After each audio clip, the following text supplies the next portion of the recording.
রোডে চলতে দেওয়া হয় না। আমরা সেই রোড পারমিট চাচ্ছি এবং লাইসেন্স চাচ্ছি এবং একটা নীতিমেলা চাচ্ছি, একটা খসড়া চাচ্ছি, যেন আমরা নিয়ন্ত্রিতভাবে এই গাড়িটা গাড়ি দিয়ে চলাফেরা করতে পারি। সাধারণ যারা যাত্রী রয়েছেন তারা অনেকেই বলছে যে আপনারা রোডে বেপরোয়া গাড়ি চালান, যার কারণে অনেক দুর্ঘটনা ঘটে। আচ্ছা, যদি সাধারণ জনগণ একথা বলে থাকে, যদি সাধারণ জনগণ যদি এই গাড়িতে না উঠে তাহলে তো এই গাড়ি এমনিতে ব্যান্ড হয়ে যাবে। এই গাড়ির তুমুল জনপ্রিয়তা আছে, জনপ্রিয়তা আছে জন্যই বৃহৎ এই গাড়ির সংখ্যা হয়েছে হিউজ পরিমাণে।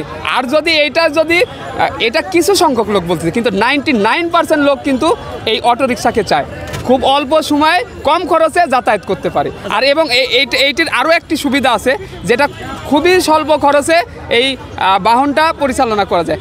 মাত্র 2 ইউনিট বিদ্যুৎ দিয়ে 120 কিলোমিটার চালানো যায়। তারপরে আমরা যে ব্যাটারিটা ব্যবহার করে থাকি সেটা হলো লেড ব্যাটারি। এটাকে যদি লেড থেকে লিথিয়ামে আনা যায় তাহলে মাত্র 6 থেকে 7 টাকায় আমরা 150 থেকে 200 কিলোমিটার চলতে পারবো। 2 লিটার পানির দাম কিন্তু মাম পানি, বড়লোক যারা পানি খায় তার দাম কিন্তু 40 টাকা।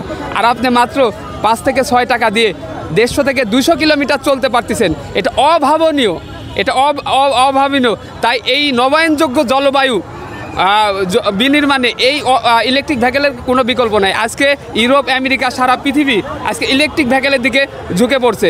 ইলন মাস্ক, টেসলা আজকে ইলেকট্রিক ভেহিকেলের দিকে যাচ্ছে, বলছে যে এই পৃথিবীকে যদি আপনারা রক্ষা করতে চান, যদি নবায়নযোগ্য জলবায়ু চান, তাহলে ইলেকট্রিক ভেহিকেলের কোনো বিকল্প নাই।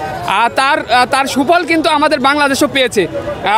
তার উদাহরণ হলো, জ্বলন্ত উদাহরণ হলো রাজশাহী সিটি। সেখানে কিন্তু কোনো জ্বালানি চালিত, ডিজেল চালিত কোনো যানবাহন নাই, সেখানে কিন্তু ইলেকট্রিক ভেহিকেল, সবগুলা গাড়ি কিন্তু ইলেকট্রিক।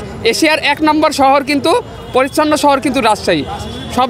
সেখানে শব্দ দূষণ নাই, বায়ু দূষণ নাই। সেখানে কেন সম্ভব হয়েছে? তৎকালীন মেয়র খায়রুজ্জামান লিটন তিনি কিন্তু 6,500 সরকারিভাবে ইলেকট্রিক ভেহিকেল ড্রাইভারদের মাঝে বিতরণ করে এবং সেটা সরকারিভাবে সিটি কর্পোরেশনের আওতায় সেটা চালায়। এবং রাজশাহী শহর আজকে দেখেন, আজকে ক্লিন শহর। তো আমরাও চাচ্ছি আমাদের ঢাকা মহানগর, ঢাকা সিটি কর্পোরেশন এই উদ্যোগটা নিক এবং আলাদা একটা রুট করে দিক, যে এই রুটে যদি আমরা বৃহৎভাবে যদি সম্ভব না হয়, আমরা পুরো ঢাকা সিটি যদি সম্ভব আমাদের আপাতত না হয়, আমাদের একটা নির্দিষ্ট একটা এরিয়া দিক, যে এই এরিয়ার ভিতরে এই ইলেকট্রিক ভেহিকেলটা আপনারা চালু করেন। আর আমরা এই যে